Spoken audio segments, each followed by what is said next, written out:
Artificial intelligence की शुरुआत 1950 के दशक में हुई थी। आर्टिफिशियल इंटेलिजेंस का मीन्स है कृत्रिम तरीके से डेवलप की गई बौद्धिक क्षमता। इसके जरिए कंप्यूटर सिस्टम या रोबोटिक सिस्टम तैयार किया जाता है जिसे उन्हीं लॉजिक्स के आधार पर चलाने का एफर्ट किया जाता है जिसके आधार पर ह्यूमन ब्रेन काम करता है। आर्टिफिशियल इंटेलिजेंस के फादर जॉन मैकार्थी के अकॉर्डिंग ये इंटेलिजेंट मशीनों स्पेशली इंटेलिजेंट कंप्यूटर प्रोग्राम को बनाने का साइंस और इंजीनियरिंग है, यानी कि ये मशीनों द्वारा प्रोड्यूस्ड इंटेलिजेंस है। जॉन मैकार्थी अमेरिका के रहने वाले थे। ये कंप्यूटर साइंटिस्ट के साथ साथ एक रिसर्चर भी थे। जॉन मैकार्थी ने अमेरिका में डार्टमाउथ नाम के कॉलेज में वर्कशॉप में वर्ष 1956 के दौरान भाग लिया था। इसके बाद ही उन्होंने आर्टिफिशियल इंटेलिजेंस के बारे में अपने विचार लोगों के साथ साझा किया था। वर्ष 1955 में एलन न्यूवेल और हर्बर्ट साइमन ने सबसे पहले आर्टिफिशियल इंटेलिजेंस प्रोग्राम को डेवलप किया था। इन्होंने इस प्रोग्राम का नाम लॉजिक थ्योरिस्ट रखा, लेकिन आर्टिफिशियल इंटेलिजेंस शब्द का इन्वेंशन 1956 में जॉन मैकार्थी ने किया था। वर्ष 1966 में साइंटिस्ट ने ऐसे एल्गोरिदम को डेवलप करना शुरू किया जो मैथमेटिकल प्रॉब्लम्स का सॉल्यूशन कर सकते थे।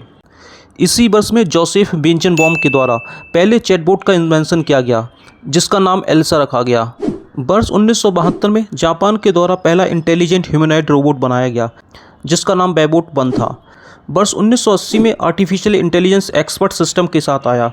एक्सपर्ट सिस्टम इंसान की तरह सोचने और डिसीजन लेने में सक्षम था। अमेरिका ने वर्ष 1980 में आर्टिफिशियल इंटेलिजेंस का पहला नेशनल कॉन्फ्रेंस स्टैनफोर्ड यूनिवर्सिटी में ऑर्गेनाइज किया था।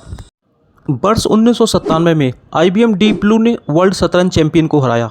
IBM डीप ब्लू पहला कंप्यूटर था जिसने आर्टिफिशियल इंटेलिजेंस का यूज़ करके किसी वर्ल्ड शतरंज चैंपियन को हराया हो। वर्ष 2002 में पहली बार आर्टिफिशियल इंटेलिजेंस ने वैक्यूम क्लीनर्स के रूप में आया जिसका नाम रूम्बा था। ठीक 4 साल बाद यानी वर्ष 2006 में AI बिजनेस की दुनिया में आ गया था।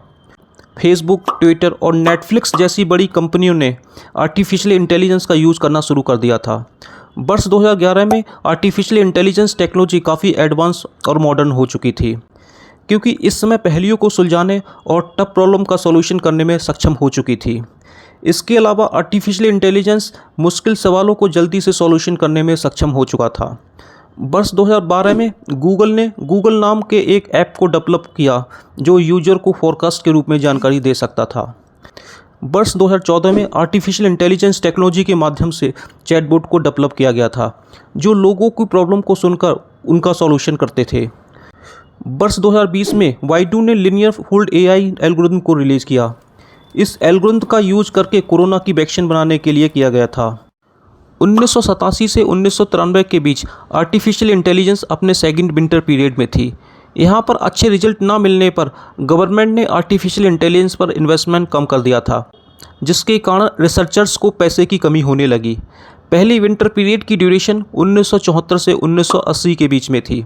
आर्टिफिशियल इंटेलिजेंस कंप्यूटर द्वारा कंट्रोल्ड रोबोट या फिर ह्यूमन की तरह इंटेलिजेंस तरीके से सोचने वाला सॉफ्टवेयर बनाने का एक तरीका है।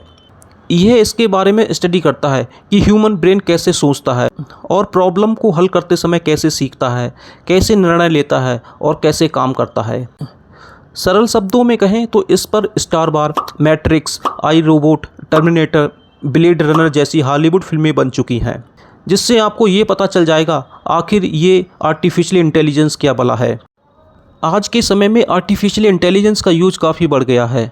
हम जितने भी स्मार्ट डिवाइस यूज़ करते हैं जैसे स्मार्टफोन, स्मार्ट टीवी आदि, इन सभी में आर्टिफिशियल इंटेलिजेंस का यूज हो रहा है।